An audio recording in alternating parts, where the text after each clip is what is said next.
തന്റെ മനസ്സിലുള്ള തുറന്നു പറയാൻ സമയമായിരിക്കും. Now tell me, do you love me? No. സച്ചിനെ പറ്റി നിർത്ത്. റീനുവിന് ക്വസ്റ്റ്യൻസ് എനിക്ക് മനസ്സിലായില്ലെന്ന് തോന്നുന്നു. മനസ്സിലായി, എനിക്ക് തന്നെ ഇഷ്ടമല്ല.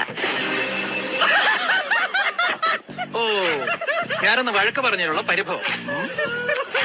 എന്നെ ഇഷ്ടമാണെന്ന് നിന്നെ തുറന്നങ്ങ് സമ്മതിച്ചേക്കും. ആദ്യം എന്താ തനിക്ക് സുഖമില്ലേ? റീനു, ജെകെയുടെ നിർത്ത ആൾക്കാർ ശ്രദ്ധിക്കുന്നു. പണ്ടൊരു ജെകെ എടോ എനിക്ക് തന്നെ ഇഷ്ടമല്ല, അത്ര തന്നെ. Any reason? ഒരു 100 റീസൺ തരാം. എടോ, ആ ട്രിപ്പിന് തനിക്ക് അറ്റൻഷൻ കിട്ടാത്തതിന്റെ ദേഷ്യല്ലേ താൻ എന്നാ പ്രൊജക്ടിനോട് തീർത്തത്. എന്നിട്ട് പണി മൊത്തം എനിക്ക് കിട്ടി. മീറ്റിംഗിന്റെ സമയത്ത് മുങ്ങിയല്ലോ താൻ. Reenu, let me explain. എനിക്കൊന്ന് വിശാഖപട്ടണത്ത് പാളമേടിയിൽ പോയതായിരിക്കും. എക്സാക്ട്ലി. അപ്പൊ അന്ന് ലഞ്ച് ടൈമിൽ അയാൾ മാരി ആദ്യം പറഞ്ഞതോ? ആദ്യം ഇറ്റ് വാസ് എ ഗെയിം. അന്ന് അയാൾ കിൽ സുബിൻ എന്ന് പറഞ്ഞു. എന്ന് വെച്ചാൽ സുബിനെ പോയി കൊല്ലണോ? എന്റെ ദൈവമേ.